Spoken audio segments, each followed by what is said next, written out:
ഈ സതീശൻ കാപട്യത്തിന്റെ ആൾരൂപമാണെന്ന് പറയുന്നത് വെറുതെയാണോ? അദ്ദേഹത്തിന്റെ ഈ പ്രസംഗത്തിന്റെ ഈ ഭാഗം ഒന്ന് കേട്ടുനോക്കിയേ. അപ്പൊ ആദ്യമായിട്ടല്ല 3 പേരെ കടലിൽ കാണാതെ പോയി. അദ്ദേഹം 10 വർഷം മുഖ്യമന്ത്രി ആയിരുന്നപ്പോ കാണാതെ പോയവരുടെ എണ്ണം എത്രയെന്ന് അറിയാം? 148. 148 കാണാതെ പോയവരുടെ, കടലിൽ കാണാതെ പോയവരുടെ എണ്ണം 148. അപ്പൊ അത് ഞാൻ പറഞ്ഞാണ് 148 പേര് പോയിട്ടുണ്ട്, കാണാതെ പോയിട്ടുണ്ട്. എന്താ പറയുന്നത്? 10 വർഷമായിട്ട് പിണറായി വിജയൻ ഭരിക്കുന്ന സമയത്തും 148 പേരെ കാണാതായിട്ടുണ്ട്. എന്നിട്ടൊരു ചിരിയാണ്. മനുഷ്യപ്പറ്റില്ലാത്തവർക്ക് ഇത്തരം ദുരന്ത സമയത്തും ഇങ്ങനെ പ്രസംഗിക്കാനും ചിരിക്കാനും കഴിയുള്ളൂ. എന്തിനാണ് 10 വർഷത്തെ ഒരു കണക്ക് ഇദ്ദേഹം എടുത്തത്? അത് ബോധപൂർവമാണ്. എന്തിന്? 10 വർഷത്തിനടക്കാണ് 2017 ഓഖി ദുരന്തം വരിക. ആ ഓഖി ദുരന്തത്തിൽ കാണാതായത് 91 പേരാണ്. അപ്പം 148ന്റെ കണക്കെടുത്ത് കഴിഞ്ഞിട്ടുണ്ടെങ്കിൽ ഈ 91 പേരും ചേർത്ത് കഴിഞ്ഞാൽ 148ന്റെ കണക്കൊന്ന് പറയാൻ മാത്രമുണ്ട്. അപ്പോൾ ശരാശരി ഒരു വർഷം കാണാതായവരുടെ കണക്കെടുക്കും ജനങ്ങൾ. അപ്പോൾ കുഴപ്പമില്ല, സതീഷിന്റെ കാലത്ത് ഇത്രയല്ലേ കാണാതായിട്ടുള്ളത്. എന്തുകൊണ്ടാണ് സതീശൻ ഇങ്ങനെ ഒരു കണക്ക് അവതരിപ്പിക്കുന്നത്? വലിയ വിമർശനം വന്നു. ഒരു ദുരന്തം നടക്കുമ്പോൾ, മഴ പെയ്ത് ഒരു ദുരന്തം നടക്കുമ്പോൾ കടലിൽ കാണാതായ ആളുകളുടെ ബന്ധുക്കൾ രക്ഷാപ്രവർത്തനം നടത്തുന്നത് ശരിയായ രീതിയിലല്ല എന്ന് വിമർശിച്ചു. അവർ സത്യാഗ്രഹം ഇരുന്നു. മഴ കൊണ്ട് കുട്ടികളെയായിട്ട് അവരുടെ ഈ കടൽ കാണാതായവരുടെ ബന്ധുക്കൾ, ഭാര്യമാര്, അതേപോലെ തന്നെ അമ്മമാരൊക്കെ സത്യാഗ്രഹം ഇരുന്നു. മഴ കൊണ്ടിട്ട് വല്ലാത്തൊരു ദയനീയമായ കാഴ്ചയായിരുന്നു. ഒരു പെൺകുട്ടി, സ്വന്തം അച്ഛനെ കാണാതായ പെൺകുട്ടി മാധ്യമങ്ങൾക്ക് മുകളിൽ പൊട്ടിത്തെറിച്ചു. ഇതൊക്കെയാണ് സതീഷിനെ ചൊടിപ്പിച്ചത്.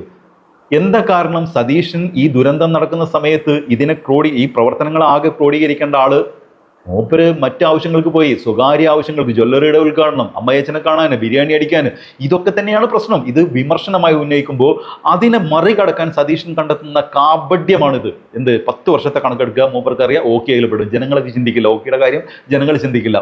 ഇതാണല്ലോ കണക്ക് എന്ന് പറയും. എന്നാൽ അതിന് കൃത്യമായ മറുപടി കൊടുക്കുന്നുണ്ട് മുൻ റവന്യൂ വകുപ്പ് മന്ത്രി കൂടിയായ കെ രാജൻ. മാത്രമല്ല, അതിൻ്റെ അവസാനം കെ രാജൻ വിദ്യാഭ്യാസ മന്ത്രിക്കിട്ട് നല്ലൊരു കുത്തു കൊടുക്കുന്നുണ്ട്.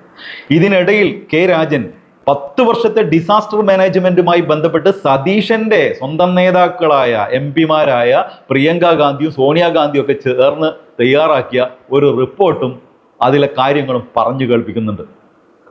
ഏത് സതീഷിനെ സംബന്ധിച്ചിടത്തോളം നല്ല നൈസായി അണ്ണാക്കിൽ കൊടുത്തിട്ടുണ്ട് എന്ന് പറയാം. ഒന്ന് കേട്ടു നോക്കാം മറുപടി. ബഹുമാനപ്പെട്ട കേരളത്തിൻ്റെ മുഖ്യമന്ത്രിയോടും മന്ത്രിമാരോടും അഭ്യർത്ഥിക്കാനുള്ളത്, ദുരന്തമുഖത്ത് അവതരിപ്പിക്കേണ്ട ഒരു ഭാഷയുണ്ട്. ദുരന്തബാധിതരോടും ദുരന്തബാധിത പ്രശ്നങ്ങളോടും സമീപിക്കാനുള്ള ഭാഷ കേരളത്തിൻ്റെ മുഖ്യമന്ത്രിയും മന്ത്രിമാരും പഠിക്കേണ്ടതുണ്ട്. അത് മലയാളമോ ഹിന്ദിയോ ഇംഗ്ലീഷോ തമിഴോ ഒന്നുമല്ല. ദുരന്തബാധിതരോടും ദുരന്ത പ്രദേശങ്ങളിലും സംസാരിക്കേണ്ട ഭാഷ മാനവികതയുടെ ഭാഷയാണ്, നന്മയുടെ ഭാഷയാണ്, കരുതലിൻ്റെ ഭാഷയാണ്, സഹനത്തിൻ്റെ ഭാഷയാണ്. യഥാർത്ഥത്തിൽ ഇത്ര വലിയ ഒരു ദുരന്തം എന്ന് വിളിക്കപ്പെടാവുന്ന വിധത്തിൽ ഒന്നും കേരളത്തിലുണ്ടായിട്ടില്ല. പക്ഷേ ഒരു ചെറിയ ദുരന്തത്തിൻ്റെ മുമ്പിൽ പോലും പതറുന്ന സ്ഥിതിവിശേഷം കേരളത്തിൽ കാണാനുണ്ട് എന്നുള്ളത് നാം കാണേണ്ട ഒരു പ്രധാനപ്പെട്ട പ്രശ്നമാണ്.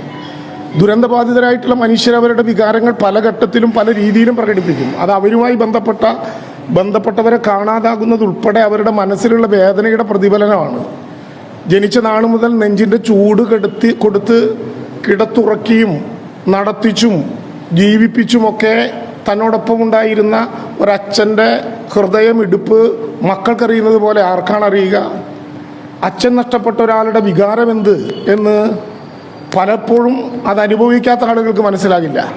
പക്ഷെ അങ്ങനെ അച്ഛൻ നഷ്ടപ്പെട്ട് അതുമായി ബന്ധപ്പെട്ട് തിരച്ചിലിന് ബന്ധപ്പെട്ട മത്സ്യത്തൊഴിലാളി മേഖലയിലെ പരിചയസമ്പന്നരായ ആളുകൾ പോലും പറയുന്നത് കേൾക്കാതെ വരുന്നൊരു ഘട്ടത്തിൽ ഒരു പ്രതികരണം നടത്തുമ്പോൾ അതിനോട് ഇത്ര ധാർഷ്ട്യമായ ഭാഷയിലാണോ പ്രതികരിക്കേണ്ടത്? മത്സ്യത്തൊഴിലാളികളെ കാണാത്തതിൻ്റെ പ്രയാസം ഒരു നാട്ടിലെ ജനങ്ങൾ പറയുമ്പോൾ പിണറായി വിജയൻ ഭരിക്കുന്ന കാലത്ത് 148 ആളുകളെ കാണാൻ പോയി അല്ലെങ്കിൽ കടലിൽ പോയി എന്നതാണോ പറയേണ്ട ഒരു മറുപടി? കടലിൽ പോയത് ആദ്യത്തെ അനുഭവമാണോ എന്നാണോ ചോദിക്കേണ്ട ചോദ്യം? ദുരന്തമുണ്ടായാൽ ആ ദുരന്തത്തിൽ ആ ഘട്ടത്തിൽ ഇടപെടണം. 48 മണിക്കൂർ കഴിഞ്ഞോ 56 മണിക്കൂർ കഴിഞ്ഞോ 72 മണിക്കൂർ കഴിഞ്ഞോ ഉണർന്നെഴുന്നേറ്റാൽ പ്രത്യേകിച്ച് മത്സ്യത്തൊഴിലാളി മേഖലയിൽ കടലിലെ നഷ്ടങ്ങൾക്ക് മറുപടി കാണാനാകില്ല. 2017 ഓക്കിയുടെ ഉൾപ്പെടെ അനുഭവങ്ങളുള്ള നാടാണ് കേരളം. ആ അനുഭവങ്ങളിൽ മത്സ്യത്തൊഴിലാളികളുടെ അനുഭവ സമ്പത്ത് കൂടി പരിചയപ്പെടുത്തി അവർ നിർദ്ദേശിക്കുന്ന വഴിയിലേക്ക് സജ്ജമായിട്ടുള്ള നമ്മുടെ സംവിധാനത്തെ ഒരുക്കി ഇറക്കുക എന്ന ചുമതലയാണ് അന്ന് നിർവഹിച്ചതെങ്കിൽ നിഷേധാത്മകമായിട്ടുള്ള സമീപനം കൊണ്ട് മുന്നോട്ട് പോകുന്ന സ്ഥിതി അവസാനിപ്പിക്കണം. ദുരന്തബാധിതരോട് പ്രയോഗിക്കേണ്ട മാനവികതയുടെ ഭാഷ പഠിക്കാൻ കേരളത്തിൻ്റെ മുഖ്യമന്ത്രിയും മന്ത്രിമാരും തയ്യാറാകണം. അവരോട് ധാർഷ്ട്യത്തിൻ്റെ ഇടപെടലല്ല നടത്തേണ്ടത്. ഒരു ദുരന്തമുണ്ടായാൽ, ഒരു പ്രതിസന്ധി ഉണ്ടായാൽ ആ പ്രതിസന്ധിയെ മറികടക്കാൻ എല്ലാവരെയും കൂട്ടിച്ചേർക്കുന്നതിന് പകരം അവിടെ കഴിഞ്ഞ ഗവൺമെൻറ്റിൻ്റെ ചെയ്തികളെ കിട്ടുന്ന അവസരത്തിലെല്ലാം ഏതെങ്കിലും വിധത്തിൽ ഇകഴ്ത്തി കാണിച്ചതുകൊണ്ട് ഇപ്പോൾ തങ്ങളുടെ ഭരണത്തിന് എന്തെങ്കിലും ഗുണമുണ്ടാകും എന്നാണ് ഈ ഗവൺമെൻറ് കരുതുന്നെങ്കിൽ അത് തെറ്റായൊരു കാര്യമല്ലേ? കഴിഞ്ഞ ഓഗസ്റ്റ് 7-ാം തീയതി രാധാ മോഹൻദാസ് അഗർവാൾ MP നേതൃത്വം നൽകുന്ന പാർലമെൻറ്റിൻ്റെ സബ്ജക്റ്റ് കമ്മിറ്റി ദുരന്തങ്ങളെക്കുറിച്ച് അവതരിപ്പിച്ച റിപ്പോർട്ട് കേരളത്തിലെ മുഖ്യമന്ത്രിയും മന്ത്രിമാരും കാണുമെന്ന് ഞാൻ പ്രതീക്ഷിക്കുന്നു.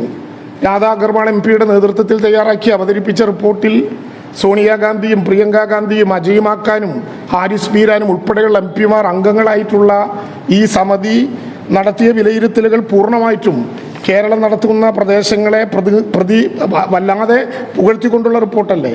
ജില്ലകളിലെ കാലാവസ്ഥാ വ്യതിയാനത്തെക്കുറിച്ച് നാം അവതരിപ്പിച്ച ലോക്കൽ പ്ലാനിനെക്കുറിച്ച്, കുടുംബശ്രീ സഹകരണ സംഘങ്ങൾ തുടങ്ങിയ കമ്മ്യൂണിറ്റി ഓർഗനൈസേഷനെക്കുറിച്ച്, പ്രളയം, ഉരുൾപൊട്ടൽ, കൊടുങ്കാറ്റ്, സുനാമി എന്നിവയുൾപ്പെടുന്ന മൾട്ടി ഹസാർഡ് അലർട്ടുകളെ യോജിപ്പിക്കുന്ന കവചം എന്ന കേരളത്തിൻ്റെ പദ്ധതിയെക്കുറിച്ച്, GIS അധിഷ്ഠിതമായിട്ടുള്ള ഹസാർഡ് മാപ്പിങ്ങിനെ കുറിച്ച്, ഇന്ത്യയുടെ ചരിത്രത്തിൽ ആദ്യമായി താലൂക്കുകളിലും ജില്ലകളിലും കൊണ്ടുവന്ന എമർജൻസി ഓപ്പറേഷൻ സെൻ്ററിനെ കുറിച്ച് നമ്മളാരും പറഞ്ഞതല്ല.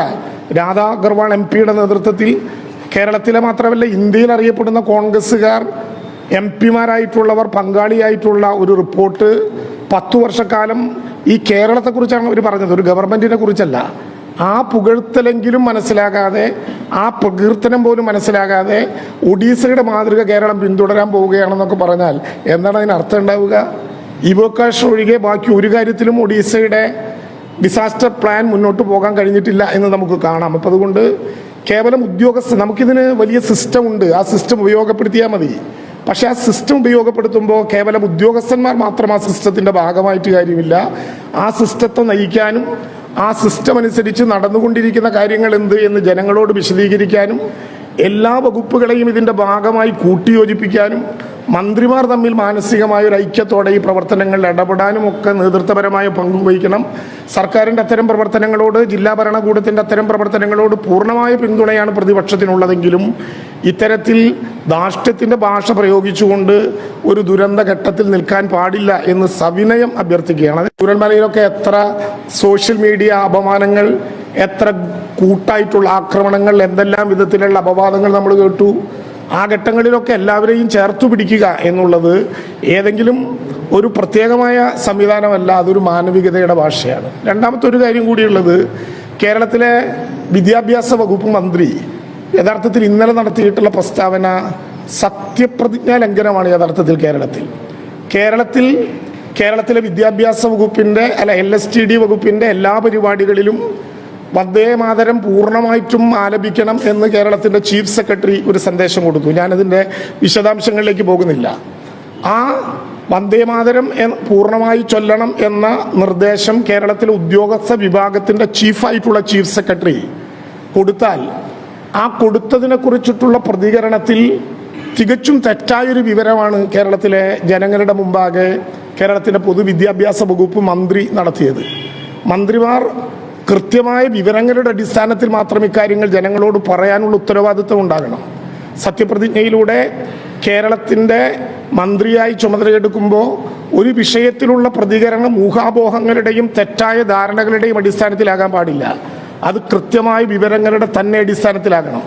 ബഹുമാനപ്പെട്ട പൊതുവിദ്യാഭ്യാസ വകുപ്പ് മന്ത്രി പറഞ്ഞ് മണിക്കൂറുകൾക്കകം ലോകഭവൻ തന്നെ ഞങ്ങളങ്ങനെ പറഞ്ഞിട്ടില്ല എന്ന് പറയുമ്പോൾ ആർക്കാണ് ഈ വന്ദേ മാതരം പൂർണ്ണമായി ചൊല്ലണം ഇത്ര വാശിയോട് കൂടിയിട്ടുള്ള സമീപനം എടുത്തത് എന്ന് നമുക്കാലോചിച്ചാൽ മനസ്സിലാകും. സത്യപ്രതിജ്ഞ ചൊല്ലി തീർത്തത് തന്നെ വന്ദേ മാതരം പൂർണ്ണമായും പ്രയോഗപ്പെടുത്തി ആരംഭിച്ച ഒരു ഗവൺമെൻറ് ഇതിലും അപ്പുറവും പറയും. പക്ഷേ ലോകഭവൻ്റെ തലയിൽ ചാരി വെച്ചുകൊണ്ട് ഈ രാജ്യം ഭരിച്ചുകൊണ്ടിരിക്കുന്ന ഗവൺമെൻറ്റിൻ്റെ സംഘപരിവാര താല്പര്യത്തിന് വിധേയമാകാനുള്ള ശ്രമം അപമാനകരമായി പോയി എന്നുകൂടി സൂചിപ്പിക്കുകയാണ്. മറ്റൊരു വീഡിയോ ആയിട്ട് വരുന്നവരെ എല്ലാവർക്കും goodbye.